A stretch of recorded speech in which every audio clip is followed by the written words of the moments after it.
And that was when I was like, you're cut, you're dead, I'm not talking to you, you're over with. And I was like, a part of me was like, I have to figure out what her story is, because I'm a social worker. Here I am helping other people with their family and their problems, and I can't deal with my own problems, right? So I was like, I got to figure out the story. And it was when I spoke to my mom, and she told me her story, how her home mom abandoned her. And my mom had 7 kids, y'all, 7 kids. And all the 7 kids, she gave away to the dad. None of her kids lived with her. By the time I was a baby, I was living with my dad's side of the family. So this generational curses and trauma, it continues. Trauma is passed on through our DNA, our behaviors, and our beliefs. And what is trauma? Because I can talk about mental health all day, but let's get to trauma first, because a lot of mental illness right now is actually trauma, and it's being mixed diagnosed with mental illness. So trauma, in a nutshell, is when you have like a distressing event or survival experience that leaves you feeling helpless, hopeless, paralyzing. So, for example, that could be, I'm a sexual trauma survivor, and as a child going through that, of course, I'm going to be powerless, hopeless, helpless, because that's something I couldn't get away from because I was a child. And after a while, if left untreated, that can be PTSD, that can be complex trauma. But a lot of us have been through so many experiences. If you talk about injury to the brain, we have a lot of brain injuries, and especially brown and black people, that continue. And if we get second-hand trauma when we see those things on TV about another black brother, another black sister being killed, that's second-hand trauma, and that's impacting our brains. Those are constant injuries to our brains. So I say that to say that, how can we take care of our mental health? I can give you 3 tips. For example, you have to know anything that will leave you feeling, number 1, overreacting. Number 2, just reactive. You're like, what is that? Get curious around that. Like, what is that? Find out what are your triggers. Because for me, as a sexual trauma survivor, one of my triggers is touching. Like, if I don't know you touching me, that can put me in this, and you talk about that fight and flight mode, like, why are you touching me? Also, tone of voice. When my grandfather used to talk to me in a certain tone of voice, Jamaican people always talk, so I don't know. So when my grandfather used to talk to me in a certain type of voice, it's a part of our brain, and I'm going to get too technical, in the campus, that literally, I go back to that little girl, and it could be a grown man talking to me, I could go into that little girl, like, why are you talking to me like that? So know what are your triggers, number 1. What is your triggers? For me, it's touch. For me, it's the tone of voice. Also, once you know what your trigger is, find out something that's suited in a very healthy way. And healthy ways to soothe your triggers can be to manage your triggers. You can stop your trigger, but how can you manage it in a healthy way? For me, that looked like meditation. I meditate every day, y'all. Even affirmation. I'm a big power in affirmations. YouTube positive videos, mental health therapy, hello. That's a good way to help you to manage your trigger and identify them. Simple as anything that's calming. It can be even simple as music. So once you know how to ground, once you know your trigger and how to ground yourself in a tool, because we all need to have a tool to ground ourselves, then you can get on to the other side of the work. The second thing that can help, a second tip is become more aware of your self-aware and also self-reflection. Like, that's more the thinking. Get curious about yourself. For example, I start getting curious about how my body start reacting to certain type of outside experiences.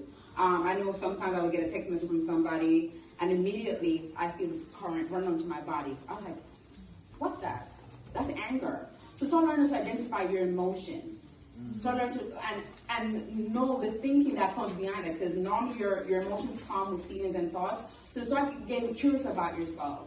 Start getting curious about your emotions and what they are. And I know a lot of us, we don't even feel, and we don't even know how to identify our emotions. So start learning to identify your emotions.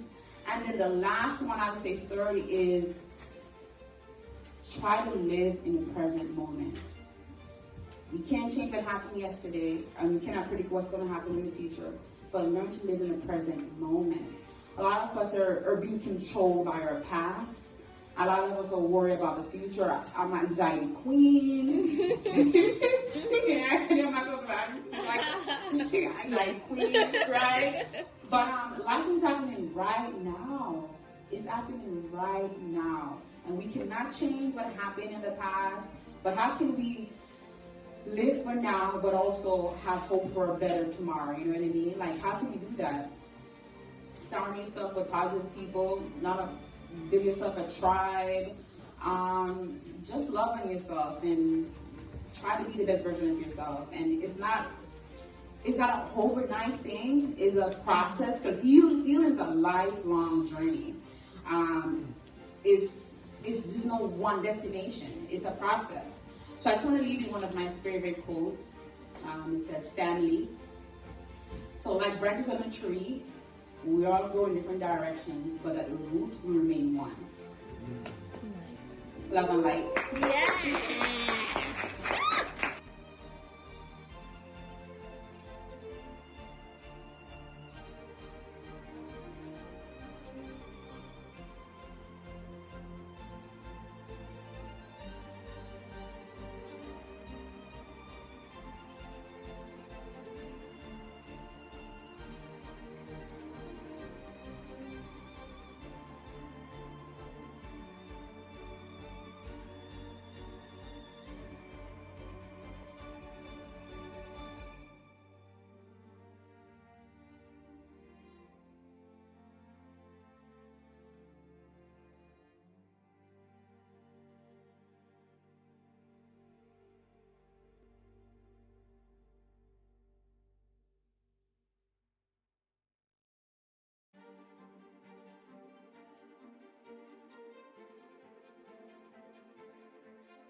Greetings, family. So on this powerful day, I want to give thanks to everyone that participated in our womb release honor ceremony for post-abortion trauma survivors. I want to thank everyone that contributed, and again, everyone that joined. Today, we can never forget, we want to release and honor. First, we want to release any guilt and shame around this trauma, and we want to turn up. We want to honor self-compassion. We want to honor peace. We want to honor self-renewal. We want to honor ancestral restoration and atonement. And today we release and we honor. And may we all find balance in any traumas. May we all find balance. May we all find peace. May we all find love. And most of all, may we all be kind to ourselves.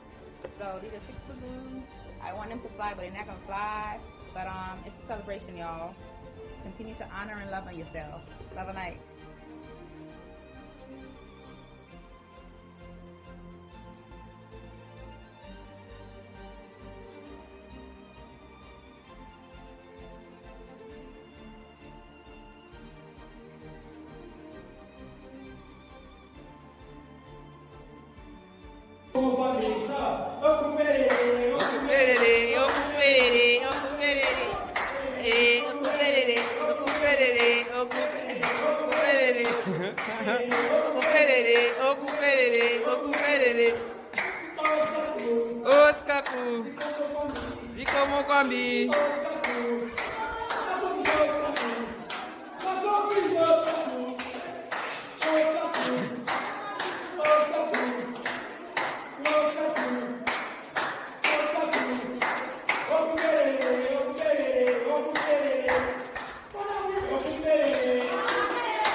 No one can see that you're sad, and you're smiling, like everything is happy, and I'm like, something's going wrong with me.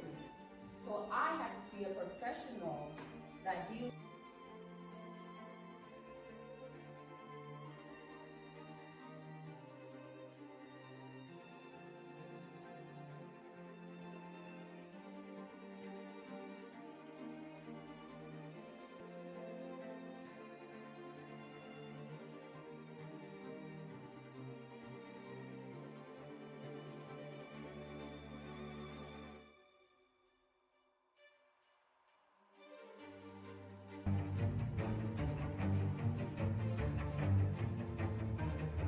sana.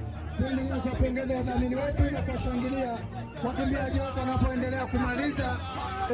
Tunaendelea kuwahabarisha.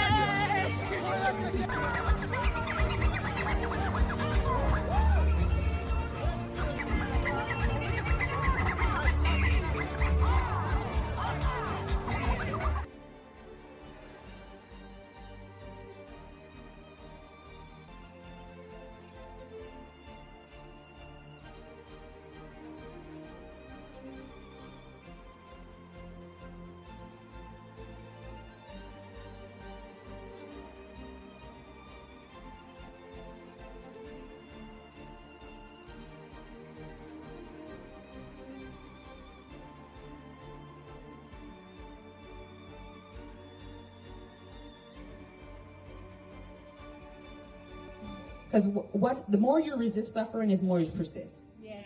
Yes. So put your hands on your heart, both hands, and I invite you to breathe in. So when you're going to breathe in, you're breathing through your nose, and you're going to release it through your mouth. So breathe in through your nose, release through your mouth. And I'm going to invite you to say these words. Whenever you have any overwhelming feeling, you feel stressed out, you feel sadness, depression, all emotions are valid and all emotions just need your acknowledgement.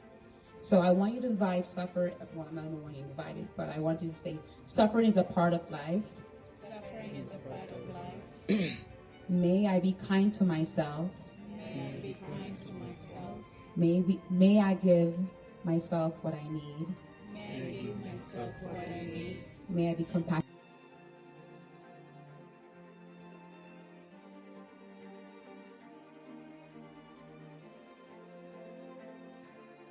Your mind of all thoughts. Your stomach is soft and warm. Your limbs are heavy and warm. Watch your thoughts. Some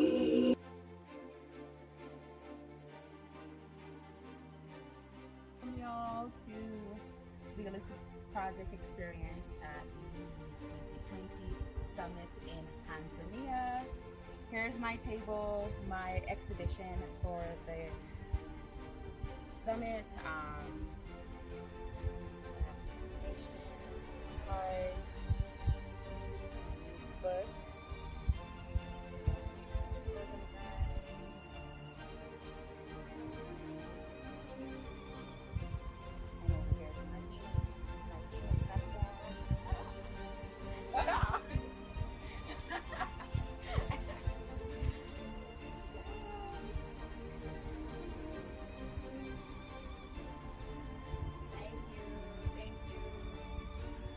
Later, comment.